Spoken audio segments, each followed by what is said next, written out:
AS-REP roasting and Kerberoasting are two important attacking techniques against Active Directory.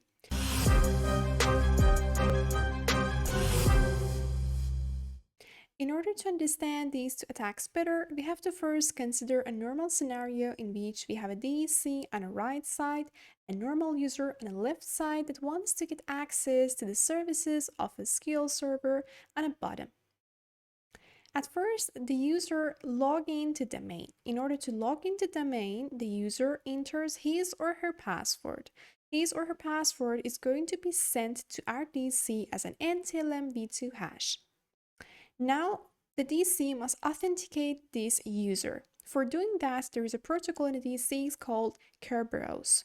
This protocol is responsible for authenticating the users, and actually, it's the name of a dog with 3 heads in Greek mythology.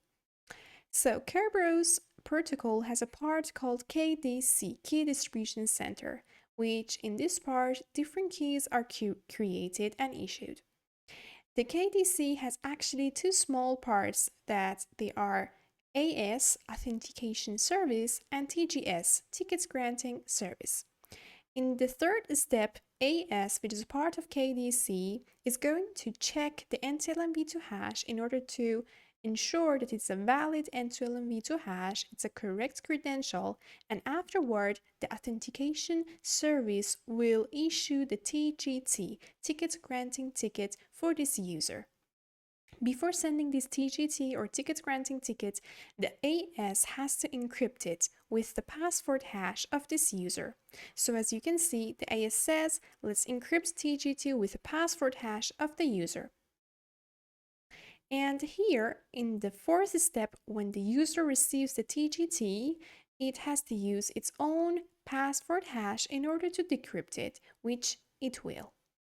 In the next step, the user still needs something else, which is called service ticket, in order to get access to the services of SQL Server.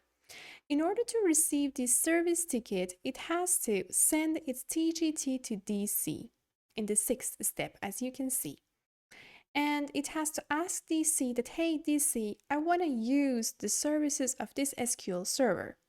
But in order to help DC, in order to recognize that, which service account does it really use, which service does it really want to use, then it has to send something to the DC, which is called SPN.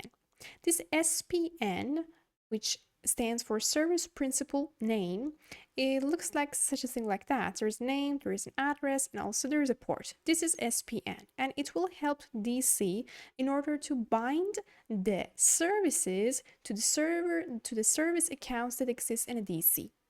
So every service in a domain has a service account in a DC.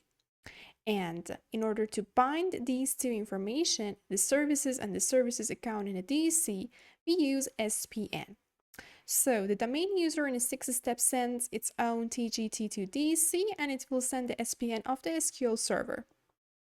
The Kerberos protocol, this time the TGS part of that, which is ticket granting services, will check the TGT for validity. If it was valid, then it will look at the SPN that was sent from the user to DC. It will look at the SPN in order to find the service account that the service is related to, and then afterward it will use the key of that service account in order to encrypt the TGS.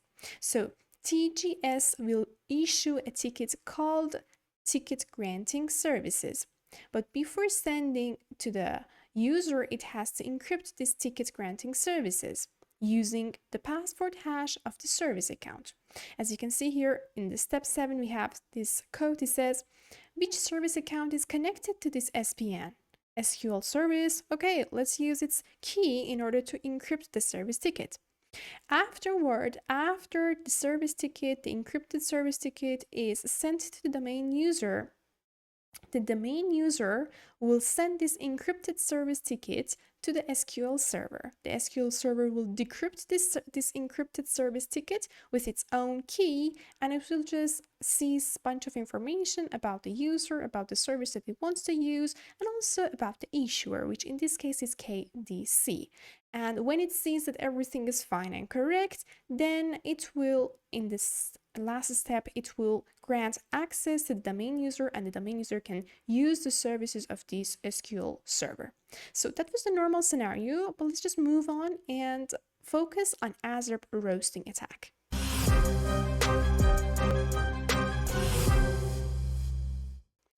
So here, in order to understand this AS-REP roasting attack, we have to go back to the first step when the user had to log into the domain, had to enter his or her password, sending his NTLMv2 hash to DC in order to get the TGT.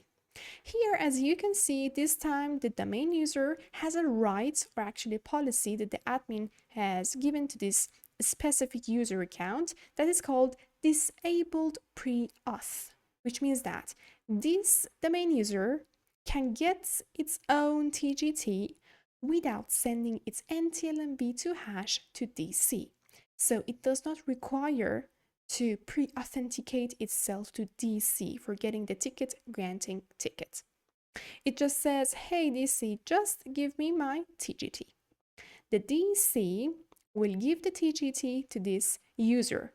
But if you imagine that instead of the user, the attacker will receive this TGT, actually that is the place, that is the time that AS-REP roasting attack happens. So here, the attacker receives the encrypted TGT, which was encrypted by using the password hash of the domain user. It will crack the TGT. After cracking it, it will get the hash password, and afterward, it will use this hash password here in order to decrypt the TGT, and everything is fine. So the attacker has the credentials of the user. This specific user that has such a specific fantastic right and policy. I say fantastic for attackers because it's fantastic. This specific user account is called AS-REP Roastable account, the account that does not need to pre-authenticate to get its own TGT. That was AS-REP roasting, but let's just move on to Kerberoasting.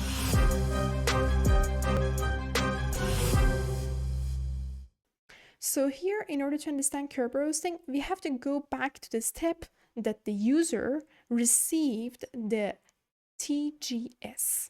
So the user sent its own TGT to the DC, sending the SPN of the SQL server, asking the DC to please give me the TGS. I want to use the services of this SQL server, and the TGS issued a service ticket for this user encrypted by using the password hash of the SQL server account. Great.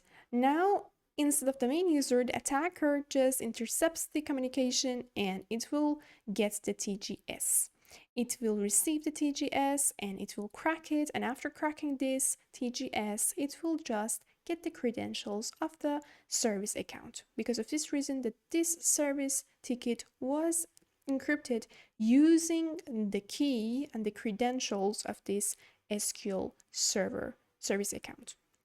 So that is Kerberoasting, but the real power is when we combine these two attacks together. So let's just focus on the combination of these two attacks, AS-REP roasting and Kerberoasting all together.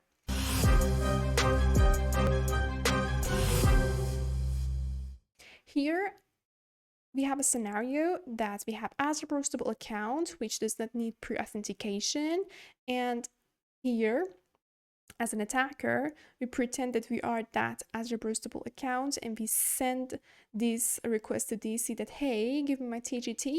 The DC will send the encrypted TGT, encrypted with the key of the domain user, to the attacker. The attacker then says to it will send the TGT to DC saying, give me TGS.